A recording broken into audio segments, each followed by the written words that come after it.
I like the word extreme. It says pretty much everything it needs to. You can have extreme versions of anything: ironing, fishing, even porn.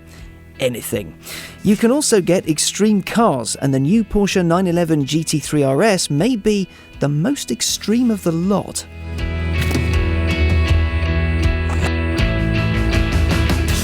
RS is the greatest expression of 911. The fastest, the hardest, the most mental car in the lineup. Any thoughts of creature comforts can be nixed in this, the 5th iteration GT3 RS. And though its origins lie in the 70s, if you're looking for a quiet ride, you're looking in the wrong place.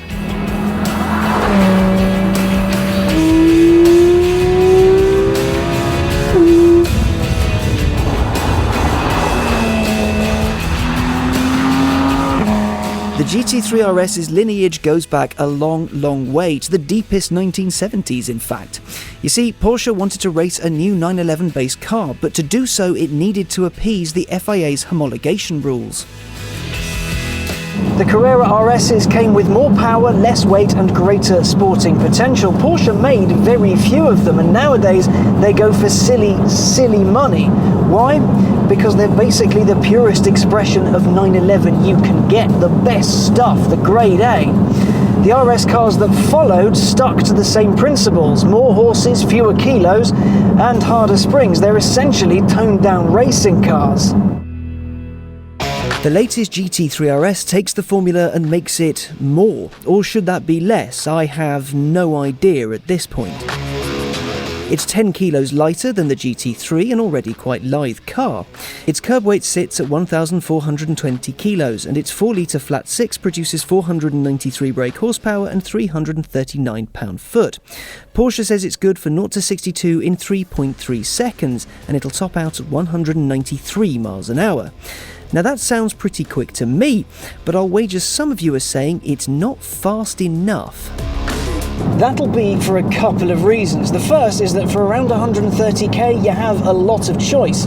Take the new Audi R8 V10 Plus for example. It's a bit more expensive, but it's ever so slightly quicker to 62 and it'll crack 200 miles an hour. The second, well, that's because you probably don't know what you're on about.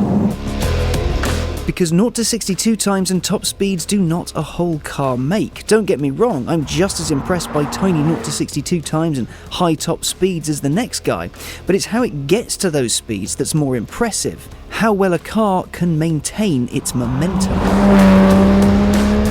As well as the obvious space for weight loss, the fact there's no rear seats and a roll cage in their place, there's plenty more weight loss trickery. For example, the bonnet, the boot lid and the front wings are made of carbon fibre reinforced plastic. The roof is made of magnesium. And the Porsche shield on the front on the GT3 RS is a sticker, presumably a very thin one. The vents on the front wings are there to relieve pressure in the wheel arches. The ones on the side are there to force feed the engine lots of delicious cold air. And the giant wing on the back, also made of carbon fibre, and the chin spoiler on the front, basically anything that looks like it's here for aerodynamic purposes is here for aerodynamic purposes. It's here to generate downforce, over 300 kilos of the stuff should you require it, and that's more than the legendary 997 GT3 RS 4-litre, a car that many consider to be the finest of the breed. This is the first GT car to use the turbo's wide body, the vents in its side useful for cooling its engine, girth better for the RS's wider rear track, all the better for putting its power down, and its suspension has been fiddled with to make it, well, harder for better cornering. On top of all of that, its engine hasn't escaped fettling. Forged titanium conrods, forged aluminium pistons and a crankshaft made from the same mega pure super steel alloy used in the 919 Le Mans winning racer.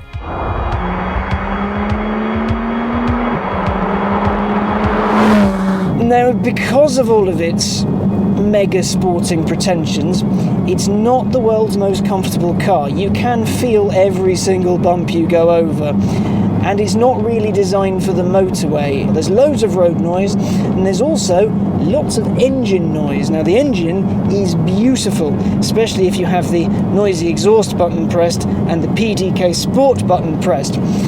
Because the PDK Sport makes the gearbox really angry. It kind of makes it sound a bit pissed off. It's just a very quick flick and you're gone.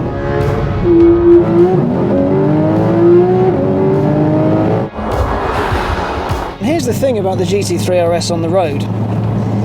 You can go around pretty much any bend at any speed you like, and you won't really bother it. It has so much grip.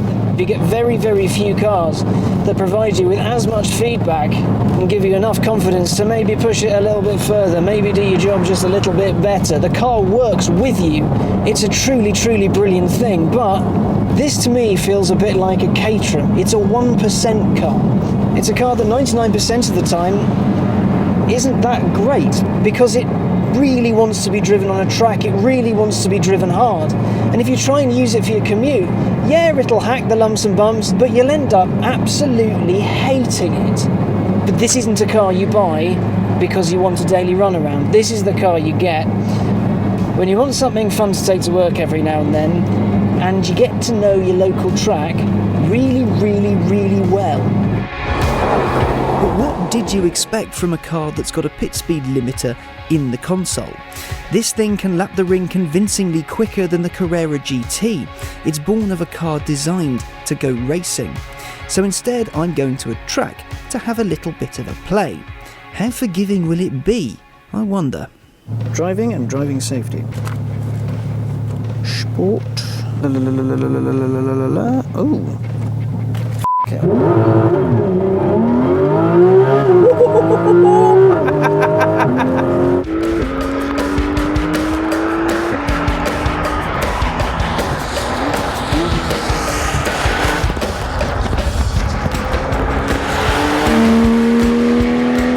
There are people who doubt the PDK. Trust me on this. Don't doubt the PDK. The PDK is a good thing. It's a very, very good thing.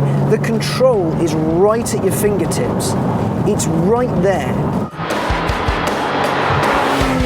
The throw of the paddles is so short, you just drop it down and it's gone. The gearbox is so quick as well. It's so good.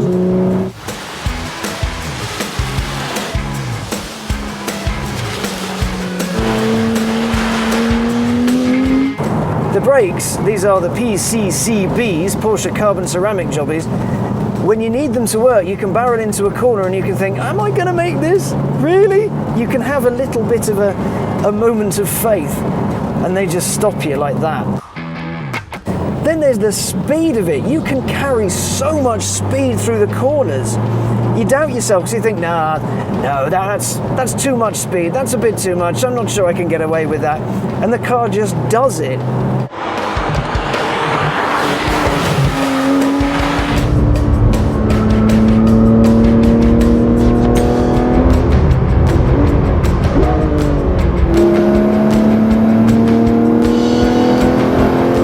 I've been hammering around this track all day, and you know what? I haven't felt tired. I haven't felt like, oh, I've had enough of this. I've not felt bored. This thing has made me feel more alive than so many other cars. And it's because this is where it belongs. It's designed to hoon round things like this, carrying all the speed possible, making you feel like an absolute hero. I mentioned earlier, there are faster cars for similar money, and there are, and they will be awesome around the circuit, but I wonder whether they'll ever be driven somewhere like this, or whether they'll just be there to parade around town. I'm sure there will be people who take them out, but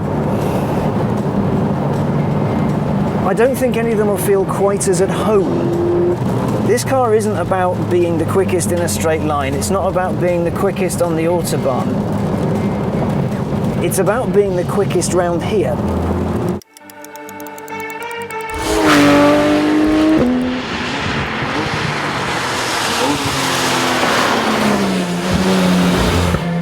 I love it and I hate it a little bit because, one, I can't have one. Two, I can't just lap this forever, because that's what I really want to do. I want to experience that grip. I want to feel the car working with me around each and every corner, scrabbling to get around it as quickly as possible, as tidily as possible. So then, is it better than the GT3? What about the Turbo S I mentioned earlier? On the road, maybe not. Here, I'd like to see them try and come close to making you feel half as good. The Porsche 911 has many fans, myself included, and you can see why they celebrate cars like the GT3 RS so much. It has power, performance, speed, competency, and purity, where others don't. They're also each a joy to experience. This isn't only the best 911 you can buy, it's one of the best cars too.